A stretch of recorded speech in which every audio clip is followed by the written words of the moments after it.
स्वर्गीय पिता परमेश्वर, हम आपको धन्यवाद करते हैं आज के दिन के लिए।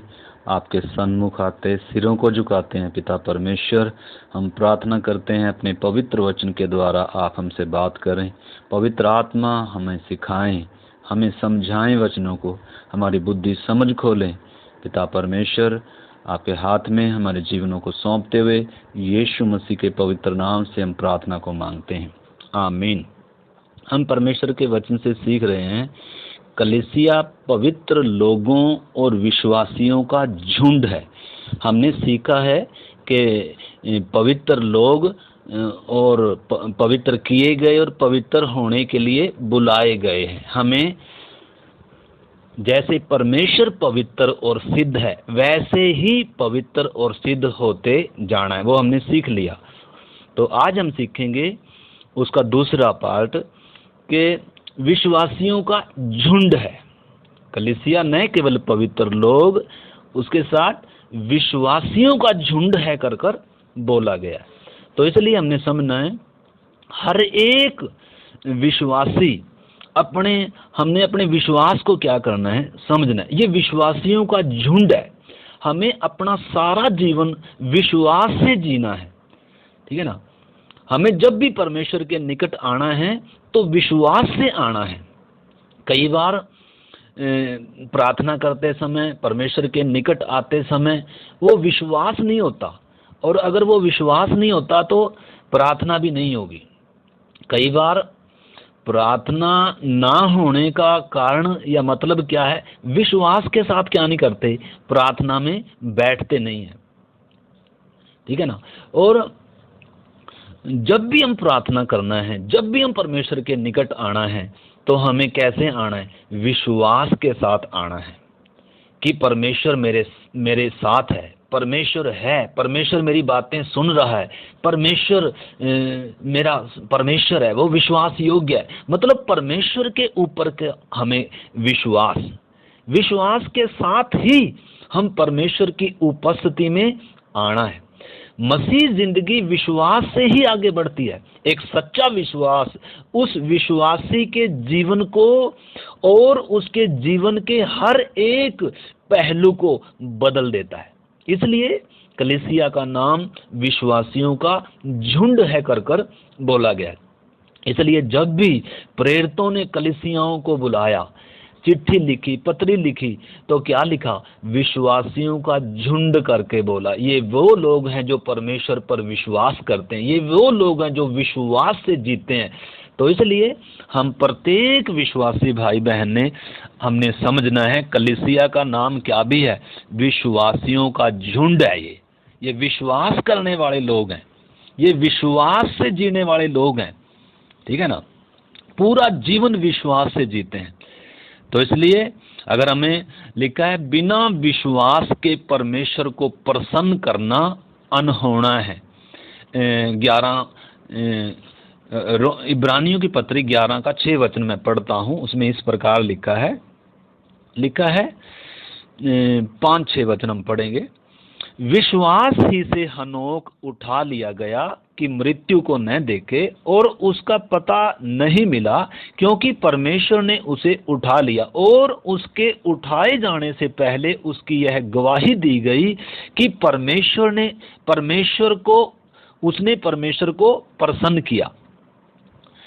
और विश्वास बिना परमेश्वर को प्रसन्न करना अनहोना है, क्योंकि परमेश्वर के पास आने वाले को, परमेश्वर से प्रार्थना करने वाले को विश्वास करना चाहिए कि परमेश्वर है, परमेश्वर मेरी प्रार्थना को सुनता है, और परमेश्वर अपने खोजने वालों को प्रतिफल देता है। आगे ये अगर हम इब्रानी 11 अध्याय पढ़ते हैं तो इसमें विश्वास के योद्धाओं की पट्टिकाएं, विश्वास ही से हाबिल ने, विश्वास ही से हनोक ने, विश्वास ही से नूह ने, विश्वास ही से अब्राहम ने, विश्वास ही से सारा ने, विश्वास करने वालों योद्धाओं का क्या है, इसमें जिक्र है। इसका एक वचन हम पढ़ते हैं, लिखा है, अब विश्वास आशा की हुई वस्तुओं का निश्चय विश्वास क्या है? आशा की हुई वस्तुओं का निश्चय और अनदेखी वस्तुओं का प्रमाण है, क्योंकि इसी के विषय में प्राचीनों की अच्छी गवाही दी गई है। विश्वास के बारे में, विश्वास के विषय में इन प्राचीनों की क्या दी गई है? अच्छी गवाही दी गई है। इसलिए विश्वास ही से हम जान जाते हैं कि सारी सृष्टि की रचना परमेश्वर के वचन से हुई है। जैसे हम विश्वास से जानते हैं कि परमेश्वर की सृष्टि, सारी सृष्टि परमेश्वर के वचन के द्वारा हुई है, किसी देखी हुई वस्तुओं के द्वारा नहीं। तो इसलिए इधर विश्वास का क्या दिया गया है? उदाहरण दिया गया है। जैसे इसमें 10 का 38 भी पढ़ते हैं, लिखा है, पर मेरा धर्मी जन विश्वास से जीवित रहेगा, और यदि वे पीछे हट जाए तो मेरा मन उससे प्रसन्न नहीं होगा। तो इसलिए आगे पौलुस कहता है, पर हम हटने वाले नहीं हैं कि नाश हो जाएं, पर विश्वास करने वाले हैं कि अपने प्राणों को बचाएं। तो इसलिए हमने समझना है, दुनिया में सबसे ज्यादा विश्वास करने वाले लोग यीशु पर विश्वास करने वाले लोग हैं, परंतु उनमें से सब कोई यीशु पर सही और सच्चा विश्वास नहीं करता। आज हम विश्वास के बारे में थोड़ा सा देखेंगे, ठीक है। इसलिए तो हमने समझना है, जो परमेश्वर पर विश्वास करता है वह कलीसिया में विश्वास के साथ ही शामिल होता है। प्रभु यीशु मसीह ने अपने आप को, हमने इस चीज को समझना है, प्रभु यीशु मसीह ने अपने आप को पौलुस के ऊपर प्रकट किया, उसे विश्वास में लाने के लिए नहीं, बल्कि ये समझाने के लिए कि वो जिसका विरोध कर रहा है उसका नाम सेनाओं का यहोवा है। तो परमेश्वर किसी को चमत्कार दिखाकर विश्वास में लाता नहीं है, हमने समझना उस चीज को भी। यीशु ने पौलुस को मसीह का भेद स्पष्ट करके दिया। यीशु ने पौलुस के ऊपर मसीह का, आने वाला जो मसीहा था, उसका भेद प्रकट करके दिया। परमेश्वर है, ये विश्वास सारा जगत करता है, पर अन्य जातियां और विश्वासी के अंदर विश्वास में बहुत अंतर है। अन्य जाति मानते हैं कि परमेश्वर है और उन्हें देख रहा है। बहुत सारे मानते हैं, परमेश्वर पर विश्वास करते हैं, परंतु ये परमेश्वर कौन है कर कर, ये परमेश्वर मुझे देख रहा है कर कर, ये परमेश्वर मेरी प्रार्थना सुन रहा है कर कर, ये परमेश्वर मेरा न्याय करेगा कर कर, ये बहुत सारी बातें क्या नहीं करते उन। तो इसलिए जब वो ये विश्वास नहीं करते हैं, इसलिए उनकी जिंदगियों में भी कोई क्या नहीं आता है, परिवर्तन, कोई बदलाव नहीं आता है। वो अपनी जिंदगी में कोई बदलाव देखते नहीं है, उनकी जिंदगी में उद्धार का कोई काम दिखाई नहीं देता है। परंतु एक विश्वासी को उसके विश्वास ने ही उद्धार से और स्वर्ग की सामर्थ्य से, परमेश्वर से उसे क्या किया है, उसे जोड़ा है। विश्वास ऐसे करना है हमने, ठीक है ना। बिना विश्वास के हम परमेश्वर को प्रसन्न नहीं कर सकते हैं। पुराने नियम में भी हम देखते हैं विश्वास की अच्छी इधर क्या दे रखी, गवाही दे रखी। विश्वास ही से अब्राहम ने, विश्वास ही से हनोक ने, विश्वास ही से नूह ने। तो अब्राहम भी कैसे धर्मी ठहरा? विश्वास के द्वारा, ठीक है ना। तो ऐसा ठोस विश्वास होना चाहिए हमारा, हम हर एक व्यक्ति का। खाली नाम के वास्ते विश्वास नहीं, खाली चंगाई के लिए, खाली दूसरों को बताने के, दूसरों ने मुझे बताया, या चमत्कार देखकर, या कोई आश्चर्य काम देखकर विश्वास नहीं, बल्कि परमेश्वर पर मेरा ठोस विश्वास कि जिस मेरा परमेश्वर ने मुझे बनाया है वो परमेश्वर है, वो मेरी बातें सुनता है। इसलिए विश्वास के साथ उसके चरणों में हमने आना है, विश्वास से प्रार्थना करनी है, विश्वास से क्या करना है, उसे मांगना है। तो इसलिए अगर ये विश्वास नहीं होगा, ये मजबूत विश्वास नहीं होगा। मसीह जीवन की बुनियाद क्या है? विश्वास पर आधारित है। तो इसलिए हमने समझना है इस विश्वास कैसे आना है, ऊपर से नहीं आना, परंतु सच्चे मन से आना है। आइए हम एक वचन पढ़ते हैं परमेश्वर के वचन से, रोमियो की पत्री 6 अध्याय, रोमियो 6 अध्याय में से हम एक वचन पढ़ेंगे, 17 वचन, रोमियो 6 का 17। परंतु परमेश्वर का धन्यवाद हो कि तुम जो पाप के दास थे अब मन से उस उपदेश के मानने वाले हो गए जिसके सांचे में तुम ढाले गए थे। तो मन से उस उपदेश के मानने वाले, तो किधर से आना है विश्वास? मन से आना है। पूरे मन से होना जरूरी है विश्वास, आधे अधूरे मन से नहीं। एक वचन और इसके साथ हम पढ़ते हैं, प्रेरितों के काम 8:37। जब खोजा, कंदाके की रानी का जो खजांची था, वो खोजा जब यरूशलेम में परमेश्वर की आराधना करने के लिए गया था, तो वो यशाया नबी की किताब जिसमें मसीह के बारे में, उसके क्रूस की मृत्यु के बारे में लिखा, उसको पढ़ता हुआ आ रहा था। तो पवित्र आत्मा ने फिलिपुस को भेजा उसे मिलने के लिए कि उसको वचन क्या कर समझा। तो इसलिए जब फिलिपुस उसको वचन बताया, उसको वचन समझाया, तो फिलिपुस को वो खोजा क्या कह रहा है कि मैं उसके ऊपर क्या करता हूँ, विश्वास करता हूँ। बपतिस्मा लेने के लिए वो क्या हो गया, जब तैयार हो गया। उस वचन को हम पढ़ेंगे।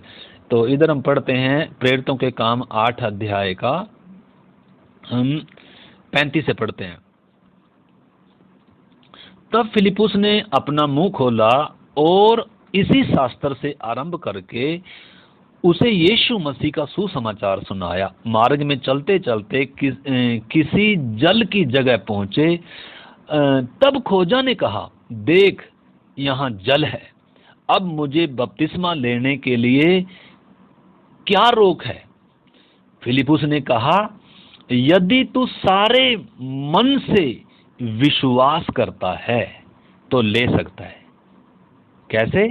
यदि तू सारे मन से, पूरे मन से विश्वास करता है यीशु मसीह के ऊपर, परमेश्वर के ऊपर, यीशु की क्रूस की मृत्यु के ऊपर, और ये विश्वास करता है और ये मुंह से अंगीकार करता है, मानता है कि मैं गुनहगार, मैं पापी था, मेरे लिए परमेश्वर ने मसीहा को भेजा जो क्रूस पर मेरी जगह मरा। अगर ये विश्वास करता है पूरे मन से, तो तू क्या कर सकता है? अवश्य बपतिस्मा ले सकता है। उसने कहा, मैं पूरे मन से विश्वास करता हूं कि यीशु मसीह परमेश्वर का पुत्र है। तब उसने क्या किया? आगे उसको बपतिस्मा दिया। तो कहने का भाव क्या है, इधर हमने समझना है कि पूरे मन से विश्वास होना है, और इधर हम देख रहे हैं मसीह के बलिदान पर विश्वास करना। जो विश्वास एक व्यक्ति को उद्धार में लाता है, जो विश्वास एक व्यक्ति का परमेश्वर से मेल कराता है, जो विश्वास एक व्यक्ति को धर्मी ठहराता है, जो विश्वास एक व्यक्ति को अनंत और स्वर्गीय जीवन से भरता है, वो विश्वास पूरे मन से होना चाहिए। और वो विश्वास इधर हमने देखा यीशु मसीह के बलिदान के ऊपर, कि यीशु मसीह मेरे पापों के लिए मरा है। यह विश्वास क्या देता है? एक व्यक्ति को उद्धार देता है। पहला कुरिन्थी 15 का 3 वचन भी हम पढ़ते हैं। पहला कुरिन्थियों 15 अध्याय का 3 वचन से हम पढ़ेंगे।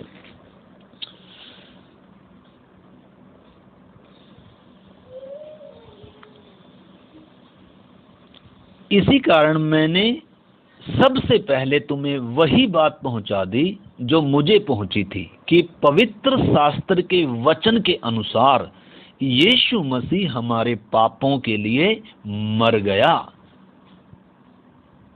और गाड़ा गया, और पवित्र शास्त्र के अनुसार तीसरे दिन जी भी उठा।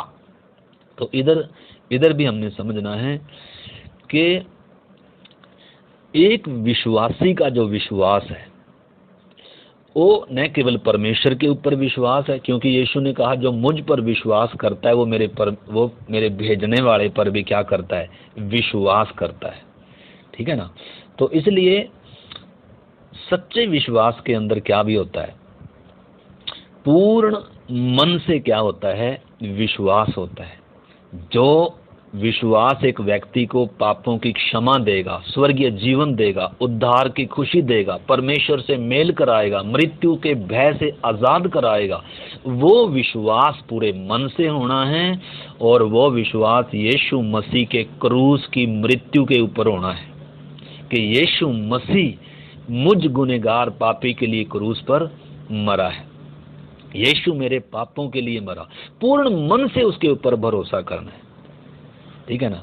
तो जो यीशु पर विश्वास करता है वह परमेश्वर पर विश्वास करता है और यीशु की क्रूस की मृत्यु और मुर्दों में से जी उठने पर गहरा विश्वास होना चाहिए, ठीक है ना। जब हम रोमियो की पत्री 10 अध्याय का 9 और 10 वचन पढ़ते हैं, एक बार पढ़कर चलेंगे हम, क्योंकि कुछ नए लोग भी वचन को सुनने वाले हैं, तो इसलिए हम रोमियो की पत्री 10 अध्याय का 9 से हम पढ़ते हैं।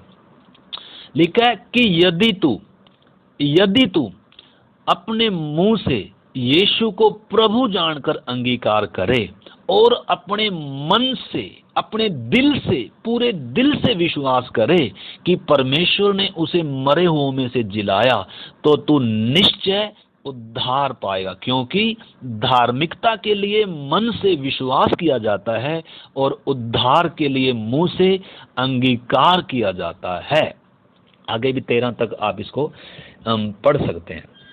तो इसलिए परमेश्वर पर विश्वास, पूरे मन से विश्वास, परमेश्वर पर विश्वास कि परमेश्वर ने मुझ पापी के लिए अपने प्रिय इकलौते पुत्र को जगत में भेजा, जो स्त्री से जन्मा और जो क्रूस पर जिसने मेरे लिए उस मृत्यु को, उस दंड को क्या किया है, उठाया है। तो यीशु की क्रूस पर मृत्यु और मुर्दों में से जी उठने पर गहरा विश्वास होना चाहिए। पहली बात तो ये है, हमारे विश्वास के अंदर क्या बातें होनी चाहिए, ये बातें होनी चाहिए।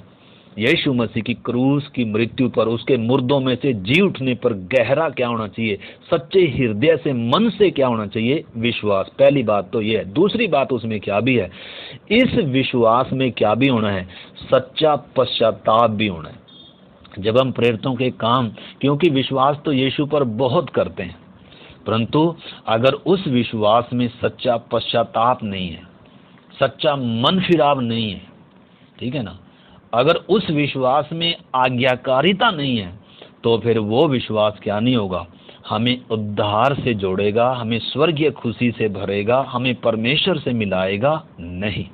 तो प्रेरितों के काम 2 अध्याय का जब हम 2 अध्याय पढ़ते हैं, जब पूरे यहूदी समाज ने मिलकर यीशु मसीह को क्रूस पर चढ़ाया, उसके बाद जब यीशु मसीह ने चेलों को क्या किया, आज्ञा दिया और कि तुम क्या करो, यीशु मसीह 40 दिन तक चेलों के साथ इधर उधर फिरता रहा, उनको वचन बताता रहा, प्रगट में नहीं परंतु बीच बीच में क्या करता था, उनके ऊपर प्रगट होता था, उनसे बातें करता था।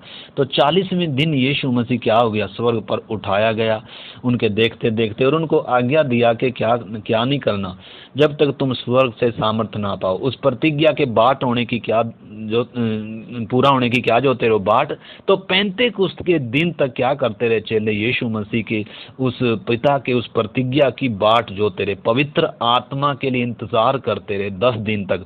तो जब पेंतेकुस्त का दिन आया तो वो सब क्या हो गए, पवित्र आत्मा से भर गए। और उधर हम देख सकते हैं पतरस क्या है, पतरस उसी यहूदी समाज के बीच में क्या कर रहा है, पतरस का भाषण, पतरस का प्रचार आप पढ़े 2 अध्याय में, पूरा लंबा प्रचार है पूरे यहूदी समाज को, जिन्होंने यीशु को क्रूस पर चढ़ाया था, जिन्होंने यीशु मसीह पर विश्वास नहीं किया था, उन लोगों को जब पतरस ने प्रचार किया, उसी क्रूस पर चढ़ाए मसीह का प्रचार, जिसको परमेश्वर ने मुर्दों में से जिलाया और उसको प्रभु भी और मसीह भी ठहराया, उसी यीशु का प्रचार जब पतरस ने किया कि तुमने उस जीवन के कर्ता को क्या किया, क्रूस पर चढ़ाकर मारा है। तो तब 37 वचन से मैं पढ़ता हूं, तब सुनने वालों के हृदय क्या हो गए, छिद गए। इधर चंगाई का प्रचार नहीं था, आशीष का प्रचार नहीं था, परंतु पापों का प्रचार था कि तुमने जीवन के कर्ता को क्रूस पर चढ़ाकर मारा, उसकी क्रूस की मृत्यु के जिम्मेदार तुम हो। तो जब पापों के विषय में उनका प्रचार किया तो उनके हृदय छिद गए, उनके हृदय छिद गए।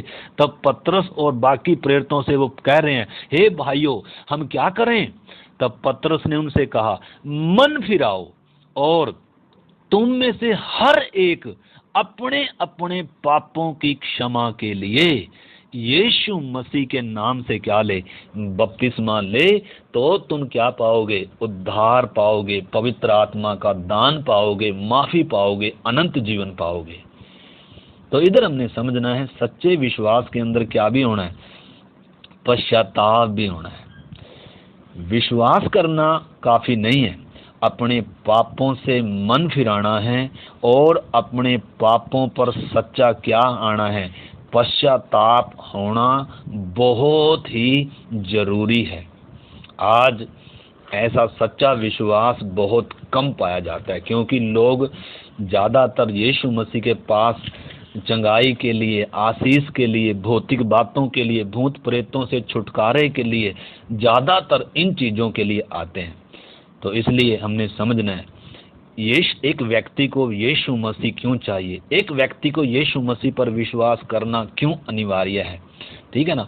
तो जब तक एक व्यक्ति की समझ नहीं खुलती, बुद्धि नहीं खुलती, और उन बातों की गंभीरता को, पाप की भयानकता को, और परमेश्वर के ऊपर जब तक सच्चे हृदय से विश्वास कर कर मन नहीं फिराता, पश्चाताप नहीं करता, तब तक क्या नहीं होगा।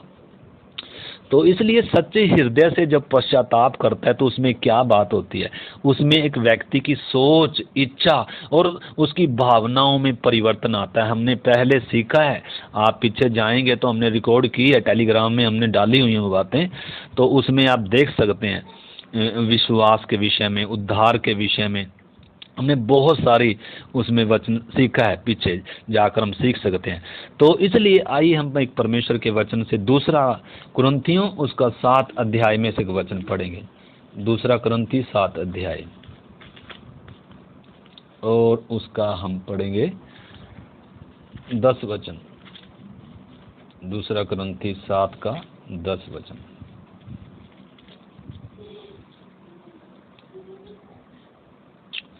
नौ से मैं पढ़ता हूं। अब मैं आनंदित हूं, पर इसलिए नहीं कि तुम्हें शोक पहुंचा, वरन इसलिए कि तुमने उस शोक के कारण मन फिराया, क्योंकि तुम्हारा शोक, पश्चाताप परमेश्वर की इच्छा के अनुसार था कि हमारी ओर से तुम्हें किसी बात की हानि ना पहुंचे, क्योंकि परमेश्वर भक्ति का शोक, भक्ति का पश्चाताप ऐसा पश्चाताप उत्पन्न करता है जिसका परिणाम उद्धार है, और फिर उससे पछताना नहीं पड़ता है।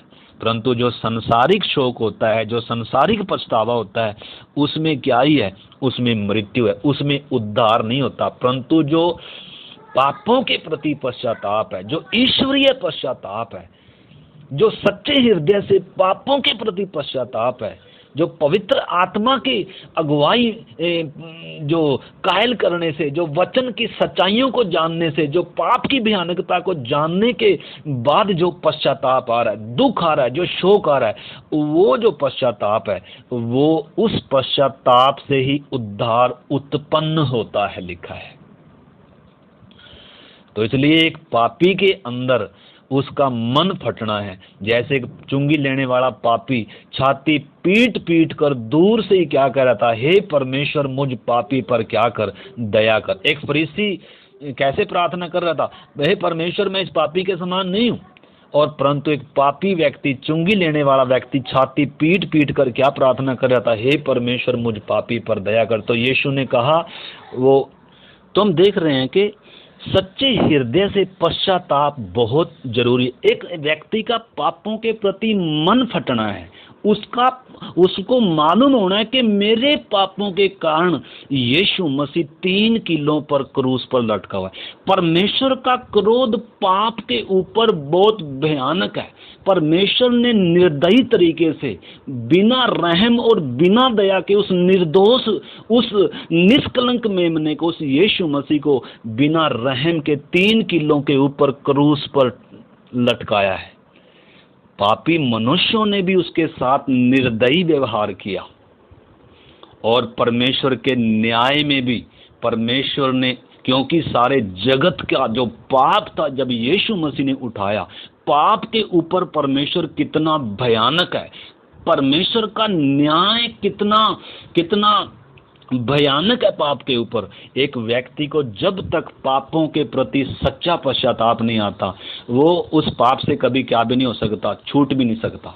वो उस पाप को बार बार करेगा, क्योंकि जब तक एक व्यक्ति को उस पाप की सही तरीके से क्या नहीं है, पहचान में नहीं आता है, जब तक वो अपने पापों का सच्चा पश्चाताप नहीं करता, जब तक उन पापों से वो मन नहीं फिराता, वो बार बार उस पाप को क्या करेगा, उस पाप में गिरेगा, उस पाप में गिरेगा।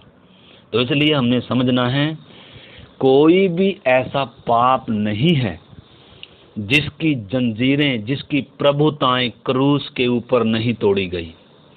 क्रूस की कथा में वो सामर्थ्य है, लिखा है क्रूस की कथा नाश होने वालों के लिए तो मूर्खता है, परंतु उद्धार पाने वालों के लिए ये परमेश्वर की सामर्थ्य है।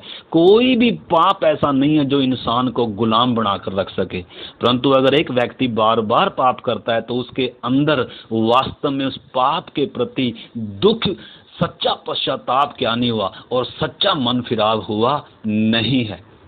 परंतु आपने समझना है, अगर सच्चा पश्चाताप नहीं हुआ तो परमेश्वर का भयानक क्रोध इंतजार कर रहा है।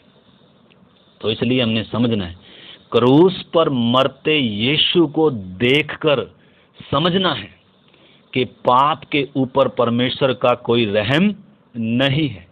परमेश्वर दयालु, क्रूस हमें दो चीजें सिखाता है, परमेश्वर का प्यार भी दिखाता है कि परमेश्वर ने अपना इकलौता पुत्र मुझ पापी के लिए दे दिया, परंतु दूसरी तरफ क्रूस दूसरा संदेश क्या दे रहा है कि परमेश्वर का क्रोध पाप के ऊपर बहुत भयानक है।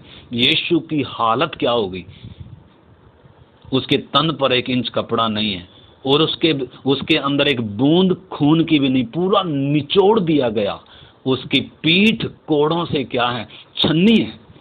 परमेश्वर इतना भयानक है, पाप को वो सहन नहीं कर सकता। तो इसलिए परमेश्वर की 2 बातें हमने समझनी, परमेश्वर प्रेम है लेकिन उसके साथ साथ परमेश्वर भयानक भी है, भस्म करने वाला है, पाप को बर्दाश्त करेगा नहीं, पाप को सहेगा नहीं। जब तक एक पापी के अंदर ये एहसास नहीं आएगा तब तक उसको उद्धार की खुशी भी उसके अंदर आएगी, पाप से उसका छुटकारा भी नहीं होगा। इस चीज को हमने अच्छे से क्या करना होगा, समझना है कि मुझ गुनहगार के लिए, मुझ पापी के लिए निर्दयी तरीके से यीशु मसीह क्या किया गया, कुचला गया। तो फिर उसको पाप करने का क्या नहीं आएगा, पाप में फिर व्यक्ति मजा नहीं ले सकता, पाप व्यक्ति फिर जानबूझ कर नहीं सकता। अगर जानबूझ कर करेगा तो फिर पापों के लिए कोई बलिदान बाकी नहीं रहा। हाँ, परमेश्वर का एक भयानक दंड का भयानक एक बाट जोड़ना बाकी है। इसलिए हमने उस वचन को क्या करना है, अगर मेरे विश्वास में सच्चा पश्चाताप नहीं आया, सच्चा मन फिराव नहीं आया, तो पाप से कभी छुटकारा नहीं होगा और परमेश्वर के न्याय से कभी छुटकारा नहीं होगा। न्याय मेरा क्या कर रहा है, इंतजार कर रहा है। हमने इस चीज को क्या करना है, अच्छे से समझना है। परमेश्वर ने अपना इकलौता पुत्र मुझ गुनहगार के लिए दिया ताकि मेरे ऊपर दंड ना आए। तो इसलिए इकलौते पुत्र को दे दिया है। जो इस कीमत को नहीं समझेगा और पाप करेगा, भयानक दंड भुगतेगा वो, क्योंकि जो प्राणी पाप करे वो क्या होगा, मरेगा, कोई छूट नहीं है। एक बार यीशु हमारे लिए मरा, बार बार यीशु क्रूस पर मरेगा नहीं। इसलिए लिखा, यदि जानबूझकर पाप करते ही रहें तो कोई बलिदान बाकी नहीं है, पाप छोड़ेगा नहीं, पाप प्रभुता करता है। तो इसलिए हमने उस चीज को क्या करना है, समझना है। पाप छूटते छूटते नहीं छूटता, परंतु एकदम वचन से पता लगते ही पाप क्या करना है, छोड़ना है। पाप धीरे धीरे नहीं छूटता। जैसे दारू पीते हैं तो दारू धीरे धीरे नहीं छूटती, बीड़ी पीते हैं तो बीड़ी धीरे धीरे नहीं छूटती, एकदम छूटती है। इस पापी व्यक्ति में कोई सुधार नहीं आ रहा धीरे धीरे कर कर। वो एक अलग बात है कि हम उद्धार पाते जा रहे हैं, हम मसीह के स्वभाव में ढलते जा रहे हैं, परंतु जब पाप की बात आती है, पाप धीरे धीरे नहीं छूटता, पाप एकदम छूटता है। पाप की प्रभुताएं, पाप जो अंदर गुलाम बना के रखा हुआ था, प्रभुता करता था, जिस पाप ने परमेश्वर का शत्रु बनाकर रखा था, जिस पाप ने मुझे मृत्यु में डाल कर रखा हुआ था, वो पाप जैसे ही एक व्यक्ति क्रूस पर देखता है, विश्वास के साथ, पश्चाताप के साथ, आशा के साथ, उसी वक्त उसके अंदर से पाप की प्रभुताएं क्या हो जाती हैं, टूट जाती हैं। उस चीज को हमने क्या करना है, अच्छे से समझना है। पाप धीरे धीरे नहीं छूटता। इसलिए रोमियो में हम देख सकते हैं, रोमी 6 अध्याय में, रोमी 6 अध्याय का जब हम पढ़ते हैं, पाप के लिए मरा हुआ और मसीह के लिए जीवित समझें खुद को। एक से मैं पढ़ता हूँ, रोमी 6 का 1 लिखा है, तो हम क्या कहें, क्या पाप करते रहें कि अनुग्रह बहुत हो? कदापि नहीं। हम जब पाप के लिए मर गए तो फिर आगे को उसमें जीवन क्यों कर कैसे बिताएं? क्या तुम नहीं जानते कि हम सब जिन्होंने मसीह यीशु का बपतिस्मा लिया, उसकी मृत्यु का बपतिस्मा लिया, अतः उस मृत्यु के बपतिस्मा पाने से हम उसके साथ गाड़े गए, ताकि जैसे मसीह पिता की महिमा के द्वारा मरे हुओं में से जिलाया गया, वैसे ही हम भी नए जीवन की सी चाल चलें। नए जीवन की सी। इसलिए 10 में लिखा है, 10 आयत में, क्योंकि वह जो मर गया तो पाप के लिए एक ही बार मर गया, परंतु जो जीवित है वो परमेश्वर के लिए जीवित है। ऐसे ही तुम भी अपने आप को पाप के लिए तो मरा हुआ, परंतु परमेश्वर के लिए मसीह यीशु में जीवित समझो। पाप के लिए मरा हुआ समझना, मेरे इस पाप के कारण यीशु मसीह क्रूस पर मरा, इस पाप के ऊपर परमेश्वर का भयानक कोप है। तो इसलिए अगर पाप अगर जानबूझकर करेंगे, या पापों के प्रति अगर सच्चा पश्चाताप नहीं आएगा, अगर पाप के प्रति अगर मन फिराव नहीं आएगा, तो उस पाप से कभी छुटकारा नहीं हो सकता है। वो पाप हमेशा, हम उस पाप में क्या करते रहेंगे, गिरते रहेंगे। इसलिए पाप की भयानकता को और परमेश्वर के भयानक कोप को, पाप के ऊपर परमेश्वर के भयानक दंड को हम अच्छे से क्या करना है, दोनों बातों को समझना है, और परमेश्वर के प्यार को कि मुझ पापी के लिए यीशु मसीह ने अपना क्रूस पर अपना खून दिया। तो इसलिए लिखा है, इसलिए पाप तुम्हारे नश्वर शरीर में राज्य न करे कि तुम उसकी लालसाओं के अधीन रहो, और न अपने अंगों को अधर्म के हथियार होने के लिए पाप को सौंपो, पर अपने आप को मरे हुओं में से जी उठा जानकर परमेश्वर को सौंपो, और अपने अंगों को धर्म का हथियार होने के लिए परमेश्वर को सौंपो। तब तुम पर पाप की प्रभुता नहीं होगी।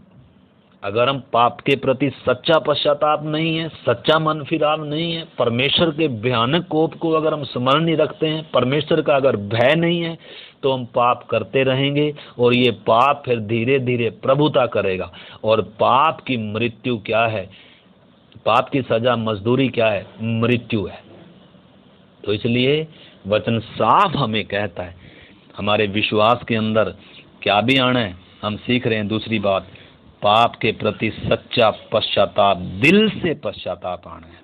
हबकुक 1 अध्याय का जब हम 13 वचन पढ़ते हैं, परमेश्वर के विषय में लिखा है, परमेश्वर की आंख बुराई को देख नहीं सकती है, पाप को परमेश्वर सहन नहीं कर सकता है।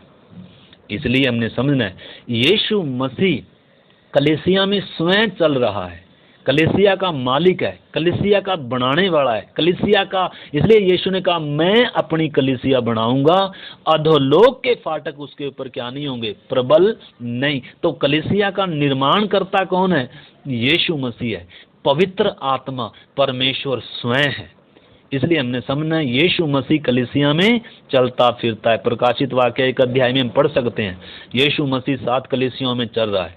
और पाप में मजा उठाने वाले विश्वासियों को वह कभी क्या नहीं करेगा, छोड़ेगा नहीं। जो पाप में क्या कर रहे हैं, मजा उठा रहे हैं, जो जानबूझकर क्या कर रहे हैं, पाप कर रहे हैं। तो इसलिए न्याय के दिन ऐसों का बहुत बुरा क्या होगा, हाल होगा। सही पश्चाताप करेंगे तो परमेश्वर ऐसे पाप को जड़ से क्या कर सकता है, जड़ से निकाल फेंकेगा। क्रूस की कथा में वो सामर्थ है। हमने समझना क्रूस की कथा क्या भी है, उद्धार पाने वालों के लिए परमेश्वर की क्या है, सामर्थ है।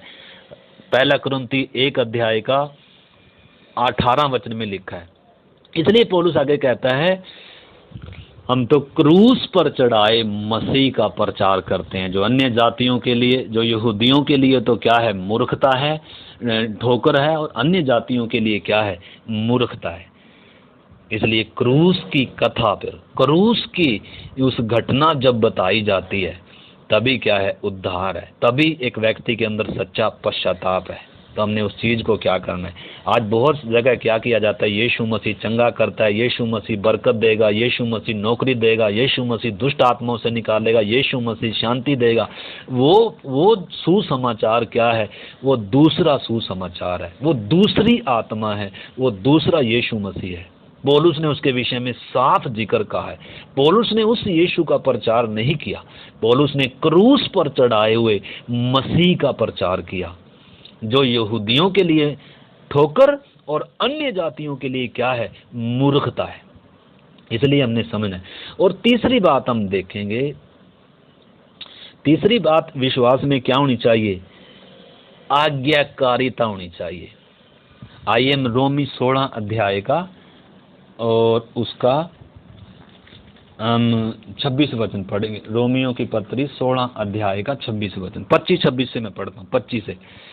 अब जो तुमको मेरे सुसमाचार अर्थात यीशु मसीह के संदेश के प्रचार के अनुसार स्थिर कर सकता है, उस भेद के प्रकाश के अनुसार जो सनातन से छिपा रहा, परंतु अब प्रकट होकर सनातन परमेश्वर की आज्ञा से भविष्यद्वक्ताओं की पुस्तकों के द्वारा सब जातियों को बताया गया कि वे, सब जातियों को बताया गया कि वे विश्वास से आज्ञा मानने वाले हो जाएं।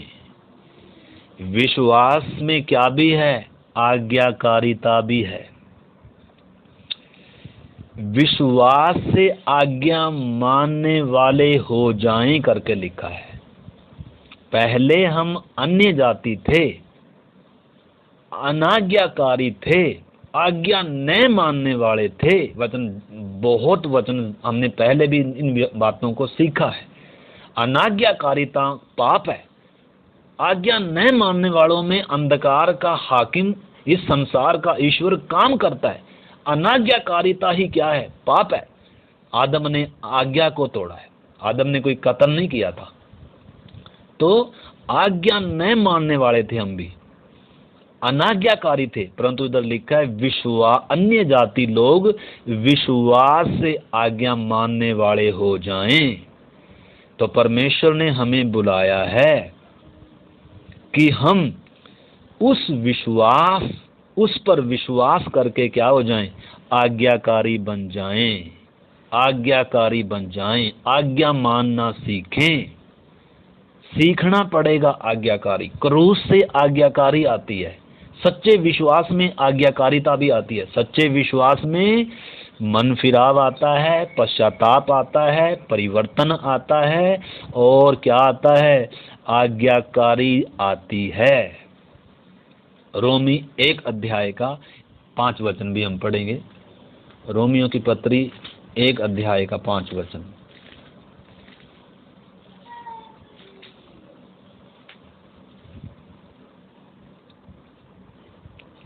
उसके द्वारा हमें अनुग्रह और प्रेरिताई मिली कि उसके नाम के कारण सब जातियों के लोग विश्वास कर कर उसकी माने या आज्ञाकारी हो जाएं।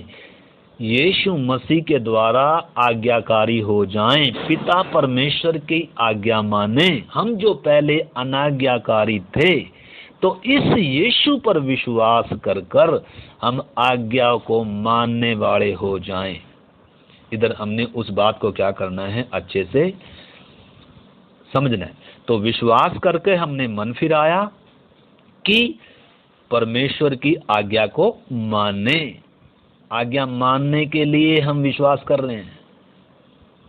हमने समझना कि अब तक परमेश्वर में अनाज्ञाकारी रहा, तेरी इच्छा के विपरीत चला। अब से परमेश्वर मैं तेरी बात को मानूंगा, तेरे वचन को मानूंगा, तेरी आज्ञा को मानूंगा। तो परमेश्वर के वचन को जो आज्ञा, परमेश्वर के वचन की जो आज्ञा नहीं माने, वह विश्वासी नहीं है। जो परमेश्वर के वचन की आज्ञा को नहीं मानता, वो विश्वासी, वो सच्चा विश्वास नहीं है। उस विश्वास से उद्धार नहीं है। उस विश्वास से पाप से छुटकारा, अनंत जीवन, अमरता का जीवन नहीं है। यीशु मसीह पर आज्ञा मानने वालों को, या यीशु मसीह आज्ञा मानने वालों का उद्धार करता है। अनाज्ञाकारिताओं, आज्ञा न मानने वालों का वो उद्धार करता नहीं। यीशु ने साफ कहा है, हम देखेंगे उसमें। तो इसलिए जल्दी से हम उन बातों को पढ़ेंगे। तो जो अपनी मनमर्जी से चलते हैं, आज्ञा नहीं मानते, जो वचन उनको करने के लिए बोलता है, अगर उस वचन को तोड़ते हैं, वचन की मानते नहीं है, वचन को मानते नहीं, प्रभु की मानते नहीं, मनमर्जी से चलते हैं, उन्होंने कभी भी परमेश्वर को जाना नहीं है। इब्रानियों की पत्री हम 5 का 8-9 वचन पढ़ेंगे। इब्रानियों की पत्री 5 अध्याय 8-9 वचन। इब्रानी 5, 8 और 9। पुत्र होने पर भी उसने दुख उठाकर आज्ञा माननी सीखी। पहले तो हमने समझना, यीशु मसीह ने पुत्र होने पर भी दुख उठाया, और दुख उठाकर आज्ञा माननी सीखी। हमने आज्ञा माननी सीखना है। हम पहले अनाज्ञाकारी थे, आज्ञा नहीं मानने वाले थे हम, परंतु अब जब विश्वास किया है तो आज्ञा मानने के लिए किया है। परमेश्वर, मैं तेरी आज्ञा को मानूंगा, तेरे हर बात को मानूंगा, तेरे वचन को मानूंगा, तेरा वचन जो भी मुझे करने के लिए कहता है मैं उसको क्या करूंगा। आज बहुत सारों के अंदर क्या नहीं है, ये आज्ञाकारिता, ये पश्चाताप भी नहीं है, और ये आज्ञाकारिता भी नहीं है। अगर ये आज्ञाकारिता नहीं है तो आज भी परमेश्वर के न्याय की तलवार ऊपर लटक रही है। खाली यीशु ने कहा, जो मुझे हे प्रभु कहता है, हर कोई स्वर्ग के राज्य में प्रवेश नहीं करेगा। यीशु ने कहा, जो मुझे प्यार करता है वो मेरी आज्ञा को मानेगा। जो मेरे वचन को मानता है वो ही मुझसे प्यार करता है, यीशु ने कहा। तो इसलिए हमने समझना है। 9 भी पढ़ता हूं। और सिद्ध बनकर, लिखा है, दुख उठाकर आज्ञा माननी सीखी, और सिद्ध बनकर अपने सब आज्ञा मानने वालों के लिए सदा काल का उद्धार का कारण हो गया। तो इधर हम पढ़ सकते हैं, यीशु मसीह आज्ञा मानने वालों के लिए उद्धार का कारण हो गया। अनाज्ञाकारियों के लिए नहीं। यीशु मसीह आज्ञा मानने वालों का उद्धार करता है। आज्ञा मानने वालों का वो क्या है? प्रभु है। इसलिए हमने समझना, पवित्र शास्त्र की बातों को हल्की बात नहीं समझना। प्रभु पर विश्वास कर आज्ञाकारी या आज्ञा मानना हमने क्या करना है? सीखना है। यीशु पर विश्वास तो कर लिया, क्या मैं आज्ञा मानता हूं? पहली बात, यीशु पर क्या मैंने पूर्ण मन से विश्वास किया है परमेश्वर पर? दूसरी बात, क्या मैंने सच्चे हृदय से पश्चाताप किया है विश्वास से? तीसरी बात, क्या उस विश्वास में आज्ञाकारिता है? जो भी वचन मुझे बोलेगा मैं वो सब करूंगा, चाहे कुछ भी बोलो। मैं अब क्या नहीं करूंगा, मतलब ये नहीं सोचूंगा अपने लाभ अपने फायदे की नहीं सोचूंगा। जैसे भी जो भी प्रभु मुझे बोलेगा, जो चीज छोड़ने के लिए बोलेगा, जो चीज करने के लिए बोलेगा, वो मैं सब करूंगा। आधी आज्ञाकारिता नहीं, पूरे मन से, दिल से आज्ञाकारिता। प्रभु पर विश्वास करके आज्ञा मानना सीखना है। यीशु ने जैसे सीखा, मैंने और आपने भी आज्ञा मानना सीखना है। हम में से बहुतों के अंदर अभी भी क्या नहीं है? पश्चाताप भी नहीं है, आज्ञाकारिता भी नहीं है। तो इसलिए हमने समझना है, परमेश्वर का पवित्र वचन जो भी कहे, उस वचन की लकीर पर हमें खड़ा होना होगा। जो वचन ने कह दिया, जो वचन ने लिख कर दे दिया परमेश्वर ने, सिर्फ वो ही मानना है। वचन से दाएं बाएं हट नहीं सकते हैं। जो वचन पर नहीं चलता, उसमें उद्धार का काम पूरा हो ही नहीं सकता है। इसलिए हमने समझा, आज्ञा मानने वालों ही में उद्धार का काम पूरा होगा। इसलिए पौलुस कहता है, कह रहा जैसे तुम सदा, हे मेरे प्रियो, जैसे तुम सदा से आज्ञा मानते आए, यानी कि क्रूस से आज्ञाकारिता की शुरुआत हुई। जैसे सदा से आज्ञा मानते आए, वैसे ही अब भी न केवल मेरे साथ रहते हुए, परंतु विशेष कर मेरे दूर रहने पर भी डरते और कांपते हुए आज्ञाकारिता करो। अपने अपने उद्धार के काम को क्या करो? पूरा करो। तो बिना आज्ञाकारिता के उद्धार मिलेगा भी नहीं, और बिना आज्ञाकारिता के उद्धार का काम पूरा भी नहीं होगा। एक बार आज्ञा मान ली काफी नहीं है, बल्कि जो जो वचन अब मुझे सत्य प्रकट करके देता जा रहा है, जो जो प्रभु मुझे करने के लिए, छोड़ने के लिए बोलता है, उन सब को मैंने क्या करना है? आज्ञा मानना है। दुख उठाकर आज्ञा मानना सीखना है। सिर्फ वो ही आज्ञा नहीं मानना जिसमें कोई दुख ना हो, परंतु हमें वो भी आज्ञा माननी है जिसमें दुख आएगा, समस्या आएगी। इसलिए हमने सीखना है, जो भी वचन कहे बिना सवाल किए उसको मानना है। चाहे मेरा कुछ नुकसान हो, कुछ भी नुकसान उठाना पड़े। जो आज्ञाकारी नहीं, यीशु उसके विश्वास को मान्यता देता ही नहीं है। देखो लूका 6 का 46 वचन हम पढ़ेंगे। लूका की पत्री 6 अध्याय, लूका सुसमाचार, लूका रचित सुसमाचार 6 अध्याय, और उसका बहुत वचन है। यूहन्ना में भी बहुत वचन कहे यीशु ने, जैसे मैंने बताया, जिसके पास मेरी आज्ञाएं हैं और उन्हें मानता है, वो ही मुझे प्यार करता है। जो मुझे प्यार करता है वो मेरी बातों को मानेगा। यीशु ने बहुत वचन कहे हैं। तो इधर भी हम देखते हैं, लूका 6 का 46 लिखा है, जब तुम मेरा कहना नहीं मानते, जब तुम मेरी वचन को नहीं मानते, तो क्यों मुझे प्रभु प्रभु कहते हो? मतलब वो उनका प्रभु होने से, वो उनका उद्धारकर्ता होने से इनकार करता है, जो उसके वचन को मानते, जो उसकी आज्ञा को मानते नहीं हैं। आज्ञाकारी लोगों का प्रभु होने से यीशु क्या करता है? अनाज्ञाकारी लोगों का प्रभु होने से क्या करता है? वो इनकार करता है। प्रभु का मतलब है अपने जीवन का स्वामी मानना। जीवन का स्वामी मानना अर्थात जो भी वह कहे उसे मानना है तथा उसके अनुसार चलना है। नए नियम में यीशु को 16 बार उद्धारकर्ता करके लिखा है। नए नियम में 16 बार उद्धारकर्ता करके लिखा है नए नियम में, जबकि 450 बार लिखा है प्रभु। यीशु को प्रभु कितनी बार करके लिखा है? तो महत्वपूर्ण बात वो है जो ज्यादा बार लिखी गई है, अर्थात जिस बात पर ज्यादा जोर दिया गया हो। यीशु उन्हीं का उद्धार करता है जिनका वो प्रभु है और जो उसकी आज्ञा को मानते हैं।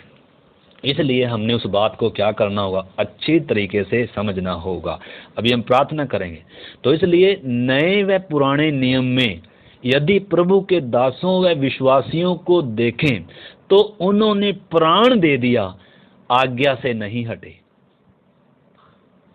पर ना, आपने समझना है, प्राण दे दिया, सब कुछ उन्होंने कुर्बान कर दिया, चला गया, पर वो आज्ञा से नहीं हटे।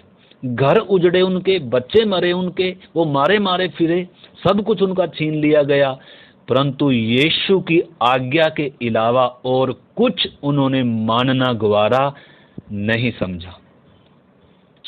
पौलुस राजाओं के सामने निडर खड़ा रहा, बैते खाई, जाने कैसे कैसे जोखिमों का सामना किया। पहली सदी के विश्वासियों ने कितनी कीमत दी, परंतु उन्होंने यीशु के अलावा सम्राटों किसी को भी प्रभु कर कर स्वीकार नहीं किया, उन्होंने अपना प्राण दे दिया। इब्रानी 11 अध्याय, इब्रानी 12 अध्याय में, उन 10 अध्याय में उन बातों को हम पढ़ सकते हैं। विश्वास के पट्टिकाओं पर किन किन के नाम है लिखा, संसार उनके योग्य नहीं था। तो इसलिए हमने समझना है। आइए इब्रानी 12 का एक वचन भी हम पढ़े, प्रार्थना करेंगे हम। इब्रानी 12 अध्याय 1 वचन। इस कारण जबकि गवाहों का ऐसा बादल हमें घेरे हुए है। कौन सा बादल?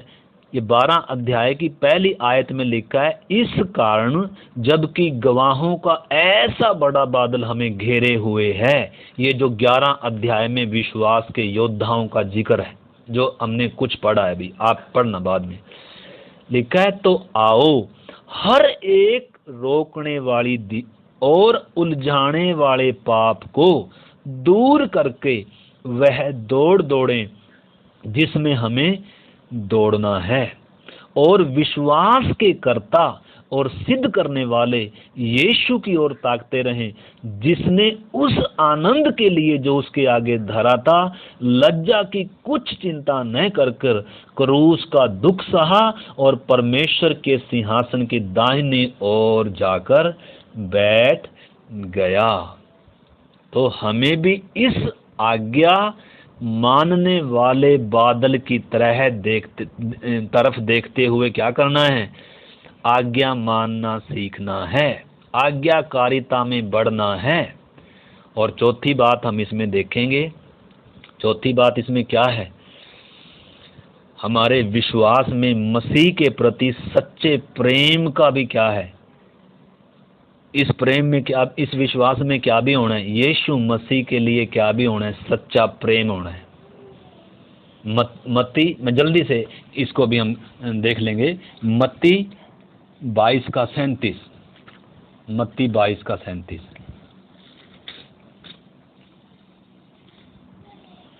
उसने उनसे कहा, तू परमेश्वर अपने प्रभु से अपने सारे मन, अपने सारे प्राण और अपनी सारी बुद्धि के साथ क्या करना है? प्रेम करना है। तो बहुत सारे विश्वासी यीशु से भावनात्मक रूप से नहीं जुड़े होने के कारण उनका क्या है? प्रार्थना करने का, वचन पढ़ने का क्या नहीं है? मन नहीं करता है। हमें यीशु को अपने जीवन में प्रथम स्थान देना है। यीशु ने भी कहा, जो अपने भाई बहन, माता पिता, पत्नी, बच्चों को अप्रिय न जाने वह मेरा चेला नहीं हो सकता, और जो अपने आप का इनकार ना करे वह भी मेरा चेला नहीं हो सकता। जिसे परमेश्वर के साथ संबंध में बढ़ने के लिए मसीह का प्रेम विवश नहीं करता है, तो उसका सीधा मतलब है कि उसके मन में किसी और का प्रेम भरा हुआ है।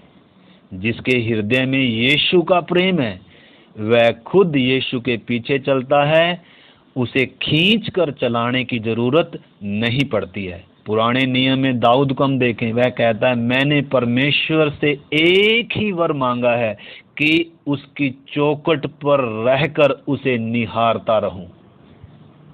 कहता है, जैसे हिरनी जल के लिए तड़पती है, वैसे ही मेरा मन तेरे लिए प्यासा है। हमें अपने परमेश्वर से संपूर्ण मन से, संपूर्ण प्राण, बुद्धि, भावनाओं से क्या करना है? अपने सब चीजों से बढ़कर हमने प्रभु को क्या करना है? प्रेम करना है। इसलिए यूहन्ना 21 का 15 जब हम पढ़ते हैं, पढ़ लेंगे यूहन्ना, इसको क्लोज करेंगे आज इस विषय को आज हम। तो इसलिए आइए हम यूहन्ना 21 अध्याय और उसका 15 वचन भी हम पढ़ते हैं। यूहन्ना 21:15। भोजन करने के बाद यीशु ने शमौन से कहा, हे शमौन, योना के पुत्र, क्या तू इन सब से बढ़कर मुझसे प्रेम करता है? इधर 3 बार यीशु मसीह ने पूछा पतरस को कि क्या तू सबसे बढ़कर मुझे प्यार करता है? क्योंकि इसने पहले कहा था, यीशु प्रभु मैं तेरे लिए जान भी दे दूंगा, परंतु जब जान देने की या थोड़ा सा निंदा उठाने की बात जब आई तो ये 3 बार यीशु मसीह का इनकार कर कर क्या हो गया, चला गया। यीशु को कह रहा मैं तो उस यीशु को जानता भी नहीं हूँ। इसलिए प्रभु यीशु उसके पास दोबारा आकर, ये यूहन्ना को नहीं बोल रहा, यीशु मसीह किसको बोल रहा है? यूहन्ना तो क्रूस पर जब यीशु था, क्रूस के नीचे यूहन्ना खड़ा हुआ था। यूहन्ना तो यीशु से प्यार करता था और यीशु भी यूहन्ना से प्यार करता था, परंतु पतरस इसकी सिर्फ बातें थी, परंतु ये यीशु मसीह का इनकार करने वालों में था और मछली पकड़ने चला गया। बाद में भी यीशु इसके पास आकर क्या कह रहा है, क्या तू इन सब से बढ़कर मुझे प्यार करता है? 3 बार यीशु ने उससे पूछा। यीशु ने स्वयं पतरस से पूछा, क्या तू इन सब से बढ़कर मुझे प्यार रखता है? परंतु हम में से भावनात्मक रूप से जुड़ना चाहता है। प्रभु हमसे भावनात्मक रूप से भी क्या करना चाहता है? जुड़ना चाहता है। वह अपने लोगों के हृदय में अपने लिए प्रेम देखना चाहता है। बगैर प्रेम के आराधना ठनठनाता हुआ पीतल और झनझनाती हुई क्या है? झांझ। अगर यीशु के लिए प्यार नहीं है, खाली सूखा विश्वास है, तो वो मसीह जीवन किसी काम का नहीं है। मसीह जीवन प्रेम से चलता है। मसीह जीवन की बुनियाद प्रेम है। यीशु का प्रेम एक व्यक्ति को विवश करता है उसके पीछे चलने के लिए। मरियम को यीशु के प्रेम ने विवश किया, अपने 300 दिनार का बहुमूल्य इत्र उसके पांवों पर उंडेल दिया। पिछले दिनों हम देख रहे थे, जक्कई के अंदर मसीह का प्रेम ने उसको विवश किया कि मुझ पापी के घर में यीशु मसीह आया है। तो यीशु के प्रेम ने उसको विवश किया। कहता है, हे प्रभु, आज से आधी संपत्ति कंगालों को और आधी क्या जिसका मैंने अन्याय से ले लिया उनका 4 गुना लौटा देता हूँ। पौलुस कहता है उसका प्रेम हमें विवश कर देता है कि हम आगे को अपने लिए ना जिएं बल्कि उसके लिए जिएं जो हमारे लिए मरा। तो इसलिए मसीह जीवन में अगर प्रेम नहीं है, यीशु के प्रति प्रेम नहीं है, तो वो मसीह जीवन क्या नहीं है, वो ठनठनाता हुआ क्या है, पीतल और झनझनाती हुई झांझ है। इसलिए हमने उस चीज को क्या करना है, समझना है। मसीह जीवन प्रेम से चलता है। परमेश्वर का प्रेम एक व्यक्ति को मजबूर करता है प्रार्थना करने के लिए, संगति करने के लिए, वचन पढ़ने के लिए, आज्ञा मानने के लिए। पहली सदी के लोग परमेश्वर के प्रेम से भरे हुए थे। इसलिए आप पढ़ सकते हैं, पहली सदी की कलीसिया एक मन, एक चित्त और सब कुछ सांझे का था। कोई भी अपने चीज को, अपनी संपत्ति को अपनी मानता नहीं था। परमेश्वर के प्रेम ने उनको क्या कर दिया, विवश कर दिया। परंतु आज विश्वास तो है, पहली बात सच्चा विश्वास नहीं है, सच्चे हृदय से नहीं है, उसमें क्या नहीं है, पश्चाताप नहीं है। दूसरी बात उस विश्वास में क्या नहीं है, आज्ञाकारिता नहीं है। और आगे हम देख रहे हैं विश्वास में क्या नहीं है, प्रेम नहीं। इसलिए यीशु पूछ रहा है, क्या हे पतरस, क्या तू इन सब से बढ़कर मुझे प्यार करता है? इसलिए यीशु मसीह, पौलुस के बारे में हम देखते हैं, पहली सदी की कलीसिया के विषय में हम देखते हैं, बहुत सारी बातें हैं। तो मसीह जीवन प्रेम पर आधारित है। मसीह जीवन प्रेम से परिपूर्ण नहीं है तो मसीह के लिए जी नहीं सकते हैं। हम पाप से घृणा नहीं कर सकते हैं। तो अगर परमेश्वर से प्यार करते हैं तो पाप से घृणा करेंगे, और अगर परमेश्वर से प्यार करते हैं तो बाकियों से भी क्या करेंगे, प्यार करेंगे। लिखा है जो दूसरों से प्यार नहीं करता, इसलिए लिखा है इधर यीशु ने कहा अपने परमेश्वर से भी अपने सारे दिल, दिमाग, बुद्धि, ज्ञान सब से बढ़कर प्यार करना, धन संपत्ति से। और उसके साथ साथ दूसरी आज्ञा क्या भी थी कि तू अपने पड़ोसी से भी अपने समान क्या करना, प्रेम करना। आखिरी वचन पढ़कर प्रार्थना करेंगे। 1 कुरिन्थियों 16 अध्याय का 22 वचन। पौलुस क्या कहता है? हमने मसीह के प्रेम के बारे में काफी कुछ सीखा है। यीशु ने पिछले दिनों हम देखा, यीशु ने कहा तूने पहला सा प्रेम छोड़ दिया, इसलिए सचेत कर तू कहां से गिरा है, इसलिए मन फिरा, पहले के समान काम कर, नहीं तो मैं आकर तेरे दीवट को तेरे स्थान से हटा दूंगा। इधर हम देखते हैं 1 कुरिन्थियों 16 का 22, पर यदि कोई प्रभु से प्रेम ना रखे तो वह श्रापित है।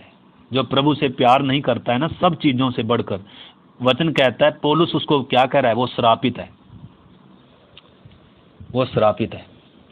इसलिए हमने समझना है, श्रापित है वह जो परमेश्वर से प्यार नहीं रखता, और श्रापित लोग नरक की आग में जाएंगे। वचन में सबसे बड़ी आज्ञा है कि तू अपने परमेश्वर से प्रेम रखो। सही विश्वासी में परमेश्वर का प्रेम बढ़ता जाता है, और संसार का प्रेम क्या होता जाता है? संसार में की वस्तुओं का प्रेम क्या होता जाता है? घटता जाता है। पिछले दिनों हमने सीखा था, तुम न तो संसार से न संसार में की वस्तुओं से प्रेम रखो, यदि कोई इनसे प्रेम रखता है तो उसमें पिता का प्रेम नहीं है। और फिर हमने देखा था, हे व्यभिचारिणियों, क्या तुम नहीं जानते संसार से मित्रता करनी तो परमेश्वर से क्या है? बैर है।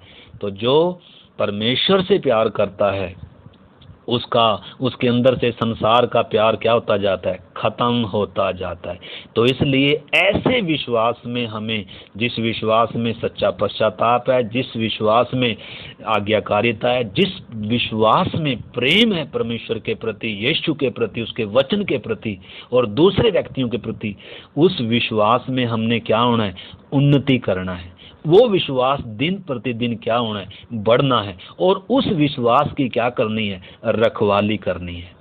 इस विश्वास से हमने अच्छी कुश्ती को लड़ना है। इसलिए आइए हम प्रार्थना करें। प्यारे प्रभु, धन्यवाद इस अच्छे वचन के लिए। हम प्रत्येक को इस विश्वास में हर दिन बढ़ने के लिए, इस विश्वास की रखवाली करने के लिए, इस विश्वास में उन्नति करने के लिए, जो विश्वास पूरे मन से है, जिस विश्वास में प्रभु सच्चा पश्चाताप और मन फिराव है, जिस विश्वास में प्रभु आज्ञाकारिता है, और प्रभु जिस विश्वास में अपने परमेश्वर के लिए, प्रभु के लिए पूरे दिल से प्रेम है, इस विश्वास में हमें हर एक को उन्नति करने के लिए पवित्र आत्मा हमारी सहायता करें। धन्यवाद प्रभु हमारी प्रार्थना को सुनने के लिए। यीशु मसीह के नाम से पिता हम प्रार्थना को मांगते हैं, आमीन।